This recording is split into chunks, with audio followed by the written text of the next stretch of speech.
सब खिलाड़ियों की शर्ट पर लगा है ये स्टिकर, लेकिन बाबर आजम की शर्ट पर नहीं। क्यों? इसके पीछे है लंबी कहानी जो शुरू होती है पाकिस्तान सुपर लीग के 8वें एडिशन से। जी हां, लास्ट पीएसएल से, जिसमें हमने कई टीमों की शर्ट पर अजीबोगरीब नाम देखे। कराची किंग्स की किट पर बड़ा बड़ा लिखा था 1xbet। कोयटा ग्लेडियर्स के कपड़ों पर आगे पीछे ये लोगो थे। सामने लिखा था बीजे स्पोर्ट्स और पीछे MCW स्पोर्ट्स। मुल्तान सुल्तान्स के सीने पर वुल्फ 777 न्यूज और लाहौर कलंदर के बैक पर मेलबेट।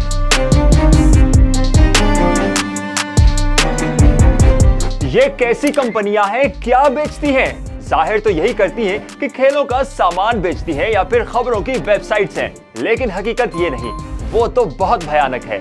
ये वेबसाइट्स असल में जुए के अड्डे हैं, यानी ऑनलाइन बैटिंग साइट्स। मतलब दूसरी चीजें कम थी कि अब नौजवानों को जुए पर भी लगा रहे हैं, वो भी क्रिकेट जैसे खेल में। और पाकिस्तान का सबसे बड़ा स्पोर्ट्स बोर्ड जानते बूझते हुए ये कर रहा है। क्या कहा आपने? पाकिस्तान में जुआ खेलना जुर्म है?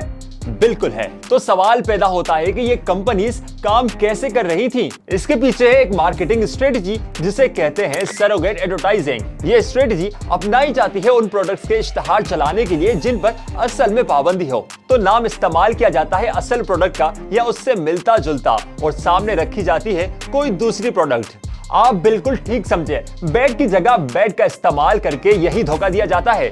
अब कोई भी बंदा 1xbet गूगल करेगा तो सामने आएगा 1xbet और यूं वो पहुंच जाएगा जुए की दुनिया में। रफ्तार ने इस पर पीएसएल के दौरान एक अहम वीडियो बनाई थी, जिसका लिंक आप यहां देख सकते हैं। इस रिपोर्ट का बड़ा इंपैक्ट पड़ा, इतना ज्यादा कि बात पाकिस्तान के स्टार खिलाड़ियों तक पहुंच गई। पीएसएल के दौरान ही हमने देखा कि मोहम्मद रिजवान ने अपने सीने से वुल्फ 777 न्यूज का लोगो हटा दिया। हमारी मेहनत वसूल हो गई, लेकिन अफसोस इस बात का है कि बात इतनी खुलकर सामने आ गई, फिर भी पाकिस्तान क्रिकेट बोर्ड नहीं बदला। उसने न्यूजीलैंड के खिलाफ सीरीज में एक ऐसी ही जाली कंपनी दाफा न्यूज को स्पॉन्सर बनाया, जिसका असल काम जुआ है और वो दाफा बैट के नाम से काम करती है। इससे भी ज्यादा दुख की बात यह है कि ये ऐलान उसी दिन हुआ जिस रोज दुनिया की सबसे बड़ी football league English Premier League में एक यादगार दिन था। लीग की 8 टीमों ने कहा कि वो किसी ऐसी टीम को अपना मेन स्पॉन्सर नहीं बनाएंगे जिसका असल काम जुए का हो। ऐसी तमाम स्पॉन्सरशिप्स की टोटल वैल्यू पता है कितनी है?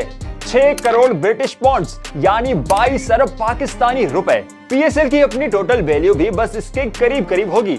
फिर इंग्लैंड ही नहीं, इटली और स्पेन की फुटबॉल लीग्स भी ऐसे ही कदम उठा चुकी हैं। लेकिन हमारे यहाँ सब कुछ निराला है, सब नंगे होकर सामने आ गए, लेकिन हो वही रहा है और आगे भी यही होगा। एक ही असूल है, बस पैसा मिलना चाहिए, वो चाहे कहीं से भी आए। इस माहौल में बाबर आजम ने जो किया वो बहुत बहुत सिग्निफिकेंट है। बाबर इस वक्त लंका प्रीमियर लीग में कोलंबो स्ट्राइकर्स की तरफ से खेल रहे हैं। टीम का मेन स्पॉन्सर है खेलो यार, इंडिया की एक ऑनलाइन बैटिंग साइट। कोलंबो के हर खिलाड़ी की शर्ट पर बड़ा सा लिखा है खेलो यार, लेकिन बाबर की शर्ट पर नहीं। बाबर बहुत बड़े स्टार हैं, उनका ये छोटा सा कदम पाकिस्तान सुपर लीग पर भी बड़ा इंपैक्ट डाल सकता है।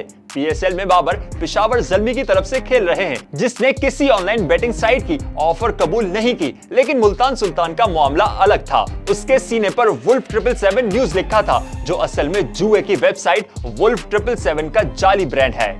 जब मोहम्मद रिजवान को पता चला तो उन्होंने आखिरी मैचेस ये लोगो हटाकर खेले। तो अब रफ्तार की आवाज रिजवान के बाद बाबर तक भी पहुंच गई है। ये आवाज और आगे भी जा सकती है, पाकिस्तान क्रिकेट बोर्ड तक भी पहुंच सकती है, अगर आप कोशिश करें। रफ्तार की आवाज को आगे बढ़ाएं, नौजवानों को जुए की दलदल में फंसने से बचाएं।